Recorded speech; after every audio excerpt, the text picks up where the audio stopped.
Welcome to Southwest Desert, where adventure meets the arid beauty of the American Southwest. Join us as we explore the rugged landscapes, uncover hidden historical gems, and dive deep into the rich legends and culture of this iconic region. Subscribe now and hit the bell icon so you don't miss out on our latest desert adventures. Please leave a like or comment. This is very helpful.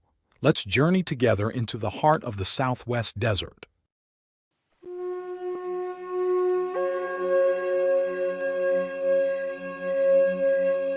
Imagine this. Somewhere beneath the waters of a Texas lake lies a fortune so vast it could change your life forever. We're talking about leather sacks and clay jars stuffed with gold coins, the accumulated wealth of a German pirate turned Mexican mining magnate. But here's the twist. This treasure is real, documented, and locked away forever beneath tons of water and concrete. Today we're diving into one of history's most heartbreaking treasure stories, the lost fortune of Karl Steinheimer, where love, adventure, and tragedy collide in spectacular fashion. Our story begins in 1793 near Speyer, Germany, where Karl Steinheimer was born with adventure literally coursing through his veins. This wasn't your typical farm boy. Karl was pure trouble, refusing to work the fields, skipping school, and driving his parents insane with his constant escapes to the nearby woods. At just 11 years old, Karl made a decision that would define his extraordinary life. He ran away from home, somehow made his way to the North Sea, and talked his way onto a freight ship as a deckhand. The ocean didn't just toughen this scrawny German kid, it forged him into something entirely different. During a stop in South Africa, Karl signed on to what he thought was a trading vessel. Only after leaving port did he discover the truth. He joined a pirate crew. Most people would be terrified, but Karl was thrilled. He took to piracy like a natural, mastering both seamanship and the brutal art of maritime robbery. For years, Steinheimer sailed the Atlantic with cutthroat crews, attacking merchant vessels and accumulating vast treasures. His reputation grew so fearsome that ship captains would change course just to avoid his waters. Eventually commanding his own vessel, the name Steinheimer became synonymous with terror throughout Atlantic shipping lanes. Then came the romantic twist that changed everything. During ship repairs in New Orleans, the fearsome pirate met Marie-Nicole Savoy, a sophisticated French woman whose charm could apparently tame even the most hardened sea criminal. Their passionate nights together created a bond that would haunt Steinheimer for decades. When time came to sail, Steinheimer promised to stay in contact. Despite the challenges of maintaining correspondence while living as an outlaw, he managed to send letters 2 or 3 times yearly. Marie-Nicole replied to everyone, always encouraging his return to New Orleans. But by his 40s, the years of violence and murder began taking their toll. Steinheimer grew weary of piracy, and constant arguments with partners led him to make a shocking decision. He was going legitimate. He'd heard stories about incredibly rich gold and silver mines in Mexico's Sierra Madre mountains. By age 45, the former pirate had transformed into one of the region's most successful miners, daily extracting small fortunes from mountain rock. Then, in March 1838, everything changed. A letter arrived from Marie-Nicole. She had moved to St. Louis. Reading those words brought back a flood of suppressed emotions. After days of soul-searching, Steinheimer made the most romantic and ultimately tragic decision of his life. Abandon his mining operation, pack his accumulated wealth, and travel to St. Louis to marry his long-lost love. With 2 faithful workers, Steinheimer loaded 10 burros with leather sacks and clay jars filled with gold coins, years of mining success. His plan: travel to Matamoros, book passage to New Orleans, then up the Mississippi to St. Louis and Marie-Nicole. But in Matamoros, Steinheimer learned troubling news. Mexican forces were planning to retake Texas through an Indian uprising, and soldiers led by Officer Manuel Flores were heading toward his planned route. Concerned about his treasure's security, Steinheimer decided to travel with the Mexican military escort. For weeks, they traveled through humid, mosquito-infested coastal lowlands. At the Colorado River, they learned General Burleson was approaching with heavily armed troops. That night, as soldiers prepared for battle, Steinheimer made a crucial decision: slip away under darkness with his treasure. But here's where everything went catastrophically wrong. Instead of heading northeast toward St. Louis, Steinheimer lost his bearings and traveled northwest across Texas prairie. Meanwhile, the soldiers he'd abandoned were slaughtered by Lieutenant Rice's forces on May 14th, validating his escape.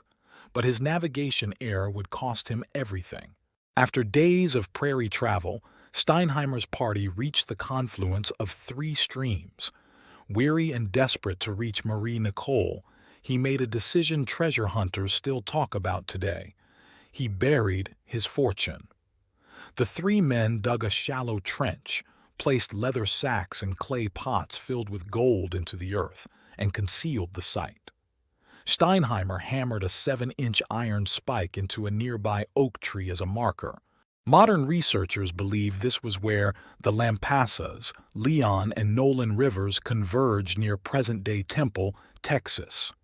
After rewarding his workers with handfuls of gold, Steinheimer felt relieved. He would retrieve the treasure later.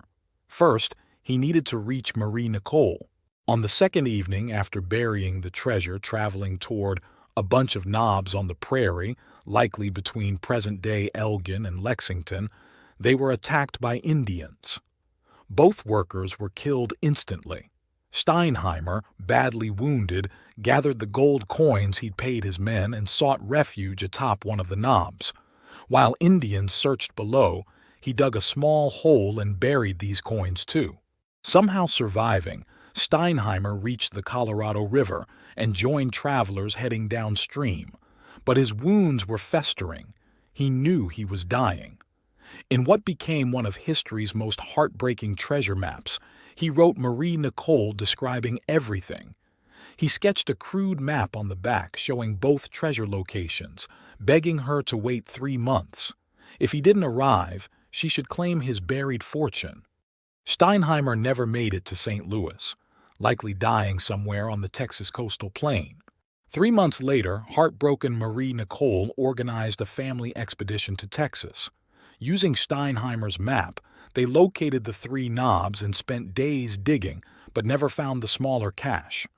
They searched extensively at the river confluence for the spiked oak tree but came up empty-handed. Eventually, they returned to St. Louis defeated. But the story continues.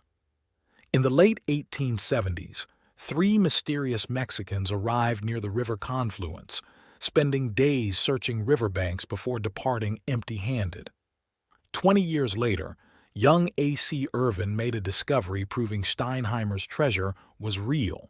While traveling to visit his father, Irvin stopped at the Lampasas River to put his boots on. What he thought was a tree stump was actually a clay jar filled with gold coins. He stuffed his pockets, reburied the jar, and continued his journey. The next day, he returned with his brother and filled 2 bags with more coins. Word spread quickly, with rumors Irvin had stolen the coins, but he was cleared of wrongdoing. Soon after, he left the region. No one knows if he took all the coins or if other containers remain buried.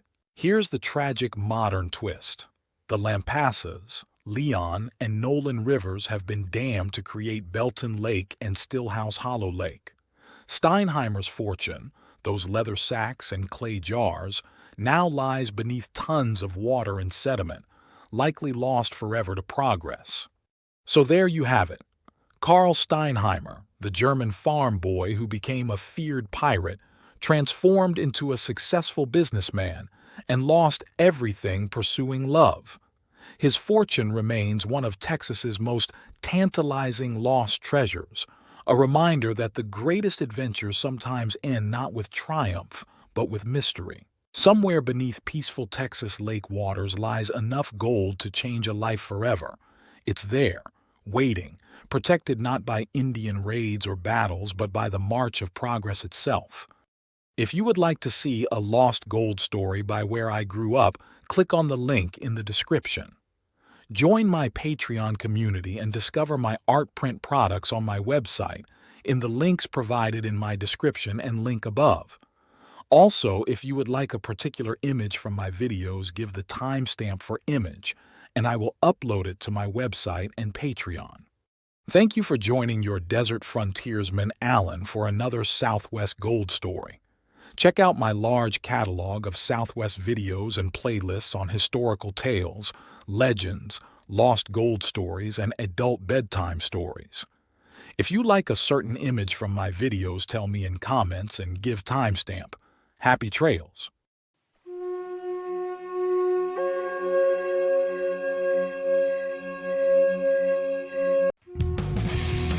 Thanks for watching. If you enjoyed this video, don't forget to like, comment, share, and subscribe for more great content. Hit the notification bell so you never miss an update. See you in the next video.